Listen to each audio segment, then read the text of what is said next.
بیان کیا جاتا ہے کہ بنی اسرائیل میں ایک شخص تھا جس کی بیوی نہایت حسین تھی، جس پر وہ اسرائیلی فریفتہ تھا۔ چنانچہ جب اس عورت کا انتقال ہو گیا تو اس اسرائیلی شخص کو بڑا قلق ہوا اور ایک مدت تک وہ اس کی قبر پر بیٹھا روتا رہا۔ اتفاقاً حضرت عیسیٰ علیہ السلام کا ادھر سے گزر ہوا تو انہوں نے اس اسرائیلی کو پریشان حال دیکھ کر اس سے سبب جانا۔ تو جب اسرائیلی نے اپنا واقعہ بیان کیا تو حضرت عیسیٰ علیہ السلام نے دریافت فرمایا، کیا تو چاہتا ہے کہ میں اس کو تیرے لیے زندہ کر دوں؟ اس نے عرض کیا کہ ہاں حضور، میں یہی چاہتا ہوں۔ چنانچہ جب حضرت عیسیٰ علیہ السلام نے اس قبر کے مردہ کو آواز دی تو قبر سے ایک حبشی غلام جس کے ناک کے نتنوں، آنکھوں اور جسم کے دوسرے سوراخوں سے آگ کی لپٹیں اٹھ رہی تھیں، حضرت عیسیٰ علیہ السلام کو دیکھتے غلام نے کلمہ پڑھا۔ اسرائیلی نے یہ دیکھ کر عرض کیا، حضور مجھ سے غلطی ہو گئی، میری بیوی کی قبر تو دوسری ہے۔ یہ سن کر حضرت عیسیٰ علیہ السلام نے حبشی کو حکم دیا کہ تم اپنی قبر میں واپس ہو جاؤ۔ چنانچہ وہ مردہ ہو کر گر گیا اور اس کی قبر کو مٹی سے چھپا دیا گیا۔ پھر حضرت عیسیٰ علیہ السلام نے اس دوسری قبر کی جانب توجہ فرمائی اور حکم دیا کہ اے صاحب قبر، اللہ کے حکم سے زندہ ہو جا۔ چنانچہ قبر پھٹی اور اس سے ایک عورت سر سے گرد جھاڑتی ہوئی باہر آ گئی، جس کو دیکھ کر اسرائیلی بولا کہ آرو اللہ، میری بیوی یہی ہے۔ پھر حضرت عیسیٰ علیہ السلام کے حکم سے وہ اسرائیلی اپنی بیوی کو ہمراہ لے کے واپس ہونے لگا، مگر عرصہ سے جاگا ہوا تھا، اس لیے اس پر نیند کا غلبہ ہو گیا اور اس نے بیوی سے کہا کہ تیری قبر پر گریا وزری اور بیداری نے مجھے ہلاک کر دیا ہے، اس لیے میں چاہتا ہوں کہ کچھ دیر آرام کر لوں۔ بیوی کہنے لگی کہ ہاں آپ آرام کر لیجئے۔ چنانچہ وہ اسرائیلی بیوی کے زانوں پر سر رکھ کر سو گیا۔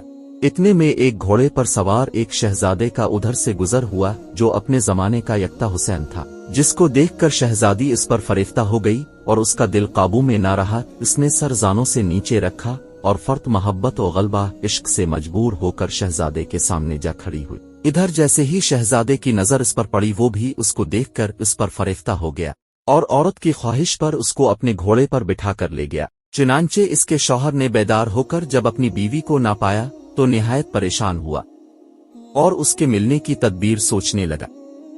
سوچتے سوچتے آخر اس نے نشانہ قدم پر چل کر اپنی بیوی کو تلاش کر لیا، جو شہزادے کے پاس پہنچ چکی تھی۔ اس کو دیکھ کر اسرائیلی نے شہزادے سے عرض کیا کہ یہ میری بیوی ہے، آپ اس کو چھوڑ دیجئے۔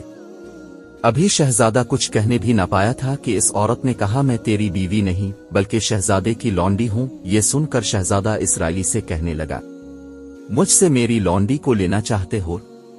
اس نے کہا، خدا کی قسم یہ میری بیوی ہے، جس کو میرے سردار حضرت عیسیٰ علیہ السلام نے مرنے کے بعد میرے لیے زندہ کیا ہے۔ ابھی یہ گفتگو ہو رہی تھی کہ اتفاقاً حضرت عیسیٰ علیہ السلام وہاں تشریف لے آئے، جن کو دیکھ کر اسرائیلی کہنے لگا، آرو اللہ، کیا یہ میری وہ بیوی نہیں ہے جس کو اپنے میرے لیے زندہ کیا ہے؟ حضرت عیسیٰ علیہ السلام نے فرمایا کہ ہاں یہ وہی ہے۔ یہ سن کر عورت کہنے لگی کہ آرو اللہ، یہ شخص جھوٹا ہے، میں اس شہزادے کی لونڈی ہوں۔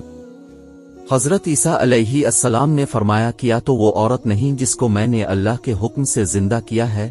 عورت نے کہا، یارو اللہ، با خدا میں وہ نہیں ہوں۔ اس کے بعد حضرت عیسیٰ علیہ السلام نے فرمایا، جو جان خدا کے حکم سے میں نے تجھے دی ہے اس کو واپس کر دے۔ یہ سنتے ہی وہ عورت پھر مردہ ہو کر گر پڑی۔ پھر حضرت عیسیٰ علیہ السلام فرمانے لگے کہ جو شخص ایسے آدمی کو دیکھنا چاہے جو کافر مرا تھا اور زندہ ہو کر ایمان لایا، تو وہ اس حبشی غلام کو دیکھ لے، اور جو کوئی ایسے شخص کو دیکھنا چاہے جو مومن مرا تھا، پھر اللہ نے اس کو زندہ کیا اور کافر ہو کر حالت کفر میں مر گیا، تو وہ اس عورت کو دیکھ لے۔ اس واقعے کو دیکھ کر اسرائیلی نے قسم کھائی کہ اب کبھی نکاح نہ کروں گا، اور میدانوں کی طرف نکل گیا جہاں اللہ تعالیٰ کی عبادت میں مصروف رہ کر اسے موت آ گئی۔ اللہ تعالیٰ اس پر رحم فرمائے۔ نبی اور رسول کے اقرار اور انکار کا نتیجہ اس حقائق سے ظاہر ہوتا ہے اور سبق ملتا ہے کہ کامیابی اپنے نبی کی اطاعت و محبت سے ہی مل سکتی ہے۔ چنانچہ ہمیں بھی چاہیے کہ ہر حال میں اپنے نبی صلی اللہ علیہ وآلہ وسلم کی اطاعت کو سامنے رکھیں، چاہے دل مانے یا نہ مانے۔ نبی کریم صلی اللہ علیہ وآلہ وسلم کے طریقوں کو لازمی اپنایا جائے۔ اللہ تعالیٰ اس واقعے سے سبق حاصل کر کے عمل کرنے کی توفیق عطا فرمائے، آمین یا رب العالمین۔